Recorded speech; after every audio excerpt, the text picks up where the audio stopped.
Testing of concrete. इस video में हम ताजा कंक्रीट पर किए जाने वाले दो टेस्ट, स्लंप टेस्ट और क्यूब टेस्ट के बारे में जानेंगे। स्लंप टेस्ट, यह टेस्ट कंक्रीट की वर्कएबिलिटी चेक करने के लिए किया जाता है। इस परीक्षण में उपयोग होने वाले उपकरण हैं 1.6 मिलीमीटर मोटी पीतल, एल्यूमिनियम अथवा किसी अन्य धातु की चादर से बना कोन के फ्रस्टेम के आकार का एक हॉलो मोल्ड, जिसके तल का व्यास 20 सेंटीमीटर, शीर्ष का व्यास 10 सेंटीमीटर व ऊंचाई 30 सेंटीमीटर होती है। मोल्ड को रखने के लिए एक धातु से बनी चौकोर बेस प्लेट और स्टील या अन्य धातु से बनी 16 mm डाया की 60 सेंटीमीटर लंबी टेम्पिंग रॉड, जिसका एक सिरा गोल होता है। प्रोसीजर: टेस्ट प्रारंभ करने से पहले मोल्ड के अंदर की सतह को अच्छी तरह से साफ करना चाहिए, जिससे कोई कंक्रीट का टुकड़ा या नमी ना रहे। इसके बाद मोल्ड को समतल, मजबूत व नॉन एब्जॉर्बेंट सतह अथवा समतल धातु की बेस प्लेट पर रखना चाहिए। अब सांचे में कंक्रीट को 7.5 सेंटीमीटर की 4 परतों में भरा जाएगा। प्रत्येक परत को 25 बार टेम्पिंग रॉड के गोल सिरे की तरफ से पूरे क्षेत्रफल पर समान रूप से टेम्प किया जाएगा। हर परत की टेम्पिंग इस तरह से की जानी चाहिए कि टेम्पिंग रॉड उस परत से उससे नीचे की परत तक जाए। सबसे ऊपरी परत की टेम्पिंग करने के बाद मोल्ड से ऊपर निकली हुई कंक्रीट को ट्रॉवल अथवा टेम्पिंग रॉड से साफ करके समतल कर दिया जाए। यदि मोल्ड एवं बेस प्लेट के बीच से स्लरी बाहर आ रही हो तो उसे साफ कर देना चाहिए।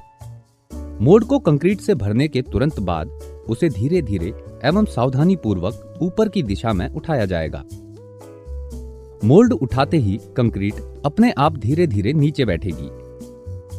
इसके तुरंत बाद बेस प्लेट से कंक्रीट स्पेसिमेन के उच्चतम बिंदु की ऊंचाई मिलीमीटर में नापकर उसे सांचे की ऊंचाई से घटाकर कंक्रीट के स्लंप को नापा जाएगा। उपरोक्त सभी प्रक्रिया ऐसी जगह करनी चाहिए जहां कंपन या झटके ना हो और टेस्ट सैंपल लेने के 2 मिनट के अंदर पूरा कर लेना चाहिए। परिणाम: स्लंप को मिलीमीटर में रिकॉर्ड किया जाना चाहिए। यदि कोई नमूना ढह जाए अथवा साइड से गिर जाए तो वह गलत परिणाम देता है। ऐसे मामले में टेस्ट को दूसरे सैंपल पर पुनः करना चाहिए। कंक्रीट में विभिन्न कंडीशन ऑफ वर्कएबिलिटी की आवश्यकता अनुसार स्लंप निम्न तालिका अनुसार होना चाहिए। क्यूब टेस्ट: कंक्रीट की कंप्रेसिव स्ट्रेंथ ज्ञात करने के लिए क्यूब टेस्ट किया जाता है। कंक्रीट को उसकी स्ट्रेंथ के अनुसार अलग अलग ग्रेड में बांटा जाता है, जैसा कि इस चार्ट में दर्शाया गया है।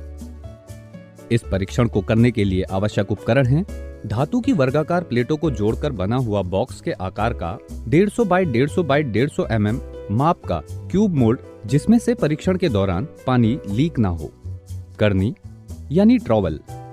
टेम्पिंग रॉड, जो कि 16 mm डाया की 60 सेंटीमीटर लंबी धातु की छड़ होती है, जिसका एक सिरा गोल होता है।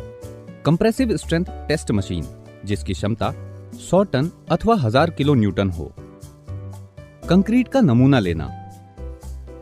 परीक्षण के लिए कंक्रीट का नमूना कंक्रीट डालने के स्थान से लेना चाहिए। इस कंक्रीट के नमूने को शीघ्र ही सांचे में भरना चाहिए, जिससे कंक्रीट में सिग्रीगेशन न हो। नमूने को तैयार करना। सांचे में कंक्रीट डालने से पहले उसके अंदर की सतह पर हल्का तेल लगा देना चाहिए। जब कंक्रीट को हाथ से कॉम्पैक्ट करना हो तो नमूने के लिए कंक्रीट को 5-5 सेंटीमीटर की समान मोटाई की 3 लेयर में क्यूब मोल्ड में भरा जाएगा। प्रत्येक परत को 35 बार टेम्पिंग रॉड के गोल सिरे की तरफ से पूरे क्षेत्रफल पर समान रूप से टेम्प किया जाएगा। हर परत की टेम्पिंग इस तरह से की जानी चाहिए कि टेम्पिंग रॉड उससे नीचे की परत तक जाए। जहां कंक्रीट के नमूने को वाइब्रेटर द्वारा कॉम्पैक्ट करना हो तो कंक्रीट को 7.5 सेंटीमीटर की 2 परतों में भरा जाएगा और टेम्पिंग रॉड का प्रयोग नहीं किया जाएगा। टॉप लेयर को टेम्पिंग करने के पश्चात अतिरिक्त कंक्रीट को करनी से हटाया जाएगा। आइडेंटिफिकेशन के लिए क्यूब की टॉप सरफेस पर कास्टिंग की तारीख व लोकेशन अथवा क्यूब नंबर लिख देना चाहिए और सतह को क्यूब मोल्ड के टॉप के साथ लेवल पर प्लेट से ढक दिया जाएगा। पूरी प्रक्रिया को इस तरह से करना चाहिए जिससे सांचे में रिसाव के कारण सीमेंट एवं पानी के अनुपात में बदलाव न हो। एक बार में कम से कम 6 क्यूब भरे जाने चाहिए, जिसमें से 3 क्यूब्स को 7 दिन बाद और बाकी 3 क्यूब्स को 28 दिन बाद टेस्ट किया जाएगा। टेस्ट स्पेसिमेन की तराई व भंडारण। पहले के 24 घंटे के दौरान तराई के लिए उचित तापमान और नमी बनाए रखने एवं डैमेज से बचाए रखने के लिए मोल्ड को गीले भूसे या बोरी से ढककर एक लकड़ी के बॉक्स में रखा जाएगा, जिसका तापमान 22 से 33 डिग्री सेल्सियस के बीच होना चाहिए। उक्त तापमान व नमी बनाए रखने हेतु अन्य उचित साधन भी उपयोग में लाए जा सकते हैं। 24 घंटे का समय बीतने के पश्चात टेस्ट स्पेसिमेन को मोल्ड से सावधानी पूर्वक निकाला जाएगा, जिससे कि स्पेसिमेन के किनारे ना टूटें। परीक्षण होने तक सभी स्पेसिमेन क्यूब्स को 24 से 30 डिग्री सेल्सियस तापमान के बीच नमी में रखा जाएगा। यदि पानी में रखना हो तो सैचुरेटेड लाइम सॉल्यूशन का उपयोग किया जाना चाहिए। परीक्षण 7 दिन अथवा 28 दिन की निर्धारित अवधि के पश्चात क्यूब्स का परीक्षण किया जाता है। सबसे पहले क्यूब्स को पानी से निकालकर अच्छी तरह पोंछ लिया जाएगा, जिसके पश्चात क्यूब का वजन और उसकी डायमेंशंस को 0.50 mm की शुद्धता तक माप लिया जाएगा। अब टेस्ट स्पेसिमेन क्यूब को कंप्रेसिव टेस्टिंग मशीन की बियरिंग प्लेट के बीच में इस तरह रखा जाएगा, जिससे कि मशीन एवं क्यूब की एक्सिस एक लाइन में हो। क्यूब इस तरह रखा जाना चाहिए जिससे कि उस पर की गई आइडेंटिफिकेशन मार्किंग सामने दिखाई दे और लोड उसकी साइड्स पर एक समान रूप से लग सके। मशीन से धीरे धीरे एक समान 140 किलोग्राम पर सेंटीमीटर स्क्वायर पर मिनट की दर से क्यूब स्पेसिमेन पर कंप्रेशन लोड लगाया जाएगा। जिस कंप्रेशन लोड पर स्पेसिमेन क्यूब टूट जाता है या क्रैक हो जाता है और कंप्रेशन टेस्टिंग मशीन की रीडिंग आगे नहीं बढ़ती है, उस वक्त उस लोड को नोट कर लिया जाएगा।